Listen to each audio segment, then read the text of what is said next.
بسم اللہ الرحمن الرحیم یسبح للہ ما فی السماوات وما فی الارض الملک القدوس العزیز الحکیم هو الذی بعث فی الامیین رسولا منہم یتلو علیہم آیاتہ ویزکیہم ویعلمہم الکتاب والحکمہ۔ اب دیکھیے آپ، جیسے وہ آیت 3 دفعہ آ چکی تھی، یہ چوتھی مرتبہ آ رہی۔ وہ بنیادی طریقہ کار کیا تھا؟ قرآن کی تلاوت۔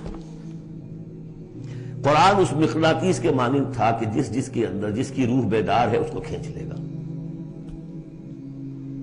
یہ ہے آپ کا آلہ دعوت۔ اب آپ کے پاس وہ آ گئے جو سلیم الفطرت، کسی درجے میں سلام، جن کی زیادہ سلیم الفطرت اور زیادہ جو ہے وہ فوراً آ گئے۔ اس کو تھوڑا سا وقت لگا، پھر کچھ اور وقت لگا، کچھ اور وقت لگا، تو 12 برس میں مکے کی جو ہے وہ ہانڈی کے اندر پوری طرح بلو کر نکال لیا۔ اور جو نکالا پھر ان کی تربیت، ان کی تعلیم اسی کتاب سے، حکمت قرآن پر بیس کر رہا ہے سارا پروسیس۔ تربیت بھی قرآن سے، تزکیہ بھی قرآن سے، دعوت بھی قرآن سے، تذکیر بھی قرآن سے، تبشیر بھی قرآن سے، انذار بھی قرآن سے۔ تذکیر، انذار، تبشیر، اس سے دعوت ہو گئی، اور شفاء لما فی الصدور، دل کے اندر کی جو روح ہے ان کا علاج ہے۔ یہ دل کا روح ہے کیا؟ دنیا کی محبت، اللہ علیہ وسلم، مال کی محبت، اولاد کی محبت، سب کیا ہے؟ ہاتھی کے پاؤں میں سب کے پاؤں دنیا کی محبت۔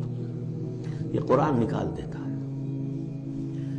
هو الذی بعث فی الامیین رسولا منہم، وہی ہے جس نے بھیجا، اٹھایا امیین میں سے ایک رسول، انہی میں سے۔ یتلو علیہم آیاتہ، ان کو پڑھ کر سناتا ہے اللہ کی آیات۔ یہ وہ مقناطیس۔ وَيُعَلِّمُهُمُ الْكِتَابَ وَالْحِكْمَةَ، ان کو تعلیم دے رہا ہے کتاب اور حکمت کی۔ وَيُزَكِّيهِمْ وَيُعَلِّمُهُمُ الْكِتَابَ، وہ تزکیہ کر رہا ہے۔ تلاوت آیات کے ذریعے سے غلط نظریات ختم ہوئے، غلط نظریات ختم ہوئے۔ ان غلط نظریات پر جن ہمارے اعمال کی بنیاد تھی، ہر عمل کے پیچھے کوئی نظریہ ہے، کوئی ویلیو ہے جو آپ کے ذہن میں ہے، جس کے تحت آپ کوئی بھاگ دوڑ کر رہے ہیں، کوئی عمل کر رہے ہیں۔ وہ ویلیو غلط ہے تو عمل غلط ہوگا، ویلیو صحیح عمل صحیح ہوگا۔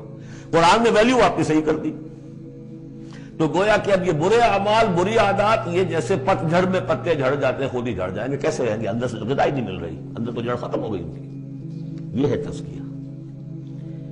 اور پھر تعلیم کتاب و حکمت، اب انہیں سکھاؤ، احکام دو، اور بڑی گہری بصیرت والی باتیں بھی سکھاؤ۔ وہ سب کے لیے نہیں ہے۔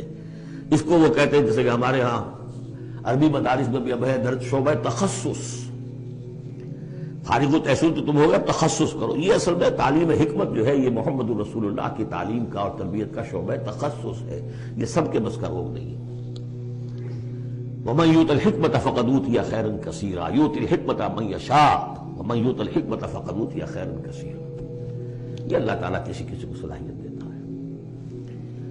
وَإِن كَانُوا مِن قَبْلُ لَفِي ضَلَالٍ مُبِينٍ، اور یقیناً اس سے پہلے تو وہ کھلی گمراہی میں تھے۔ وَآخَرِينَ مِنْهُمْ، اور محمد کو بھیجا ہے اللہ نے صرف امیین کے لیے نہیں، اوروں کے لیے بھی جو ہے تو انہی میں سے پوٹینشلی، لَمَّا يَلْحَقُوا بِهِمْ، ابھی ان میں شامل نہیں ہوئے۔ حضور سے ان کے بارے میں پوچھا گیا، حضور نے مجلس میں بیٹھے ہوئے تھے، سلمان فارسی ان کے کندھے پر ہاتھ رکھا، فرمایا حکمت اگر سریا پر بھی ہوگی تو اس کی قوم کا کوئی شخص اسے لے آئے گا۔ اور کم سے کم یہ کہ تمام جو حنفی مسلمان علماء وہ سمجھتے ہیں کہ اس حضور کی حدیث کا مصداق امام ابو حنیفہ ہے رحمۃ اللہ علیہ۔ بہرحال اس میں کوئی شک نہیں کہ ایرانی قوم جو ہے بحیثیت مجموعی بہت ذہین، فتین، فلاسفر ایک سے ایک بڑھ کر، متکلم سارے کے سارے ایرانی ہیں۔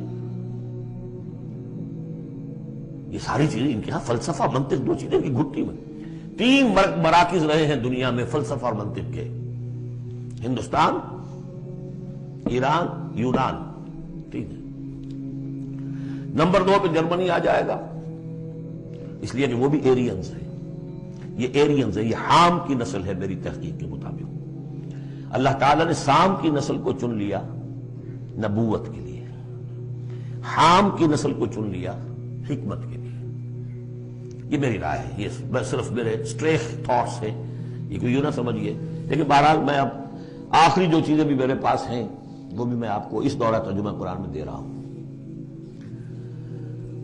وآخرین منہم لما یلحقوا بہم، میرے نزدیک اس آیت کی صحیح تعبیر کیا ہے کہ ایک نیوکلیس، جیسے کہ اسٹرکچر آف ایٹم ہے، ایک نیوکلیس ہے، اس میں پروٹونز ہوتے ہیں، اور بھی بڑی بلائیں ہوتی ہیں، اب تو ایک سے ایک نکلی آ رہی ہیں۔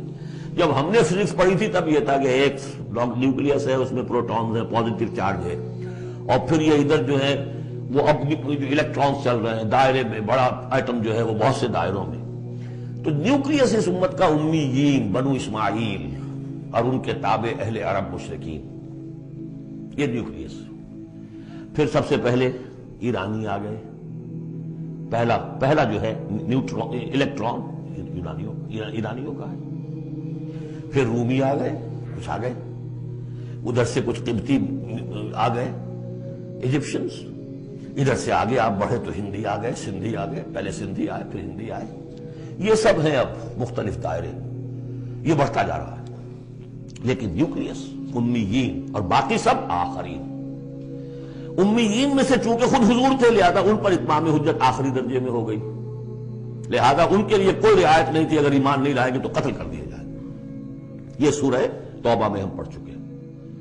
آخرین کے لیے رعایت یہ ہے کہ چاہیں تو اسلام لائیں چاہیں تو نہ لائیں، یہودی رہیں، عیسائی رہیں، کوئی رہیں، مجوسی رہیں، ہندو رہیں، سکھ رہیں، پارسی رہیں، جو چاہیں رہیں، لیکن نظام اسلام کا ہوگا، غلبہ اللہ کا ہوگا، دین ہم قائم کریں گے، تم رہو اپنے طور پر جو ہندو رہو، جو چاہو رہو۔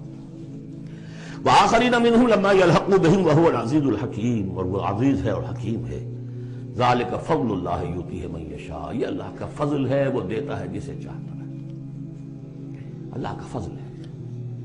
اس فضل کے بڑے درجے ہیں۔ سورہ بنی اسرائیل میں آیت پڑھی، ان فضلہ کان علیک کبیرا، حضور سے خطاب ہے، سب سے بڑا فضل، سب سے بڑا فضل، سب سے بڑا فضل اس پوری کائنات میں محمد رسول اللہ پر ہوا۔ اگرچہ ان کا فضل کس طور سے ہوا ہے وہ آپ دیکھ لیجئے، ماریں پڑی ہیں، پتھراؤ ہوا ہے، خون کے دھارے چھوٹے ہیں۔ اللہ کا فضل جو ہے دنیا میں وہ ناز و نام نہیں ہے، عیش نہیں ہے، آرام نہیں ہے۔ جس میں سب سے بڑا فضل تھا اسے یتیم پیدا کیا، پوسٹیومس، پیدا بھی ہوا باپ کے فوت ہونے کے بعد، بالکل مفلس قلاش۔ وہ تو مادائی حلیمہ کو کوئی اور بچہ ملا نہیں تھا تو قرۂ فال بنا میں من دیوانہ زدن ہو گیا معاملہ، ورنہ لوگ چاہتے تھے اچھے کھاتے پیتے گھرانوں کے بچے لیتے تھے، یتیم کو کون لے جائے گا؟ لیکن وہ یتیم پھر کیا بنا، در یتیم۔ ووجدک ضالا فہدی ووجدک عائلا فاغنی الم یجدک یتیما فآوی۔ پھر جو کچھ ہوا ہے سخت، آپ کا جو نوجوانی کا دور ہے، سخت مشقت مزدوری۔ آپ کہتے ہیں میں قریش کی بھیڑیں بکریاں چند ٹکوں کی مزدوری پر چلایا کرتا تھا، قرارید، درہم و دینار نہیں، قرارید، ٹکے پیسے۔ بہرحال یہ دنیا کا معاملہ اور فرمایا وآخرین منہم لما یلحقوا بہم وہو العزیز الحکیم ذالک فضل اللہ، یہ میں بیان کر رہا تھا، فضل کبیر بلکہ فضل اکبر تو ہوا حضور پر۔ پھر جو بھی محمد کے دامن سے وابستہ ہو گیا، بہت بڑا فضل ہے، چاہے اللہ نے ہمیں پیدائشی طور پر یہ فضل دے دیا ہے، ہم اس فضیلت کا قدر نہ کریں اور وہ پھر راندہ درگاہ حق ہو جائے وہ دوسری بات ہے، اللہ نے تو دیا۔ بل اللہ یمن علیکم ان ہداکم للایمان، تمہیں اس راستے پر ڈال دیا ہے اللہ کے بندو، تمہیں پیدا کیا وہاں جہاں تم نے پیدا ہوتے کال میں اذان سنی ہے اور دوسرے کال میں اقامت سنی ہے، اس سے بڑا فضل کیا ہوگا؟ لیکن تم نے اس کی ناقدری کی تو یہ دوسرا بات ہے۔ ذالک فضل اللہ یؤتیہ من یشاء واللہ ذو الفضل العظیم، اللہ بڑے فضل والا ہے۔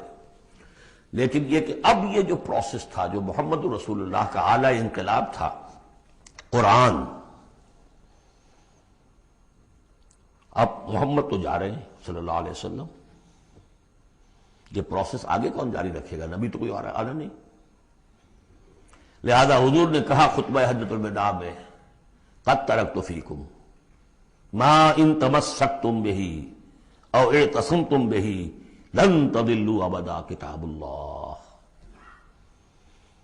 میں چھوڑ کر جا رہا ہوں، یہ محمد کے قائم مقام ہے یہ قرآن،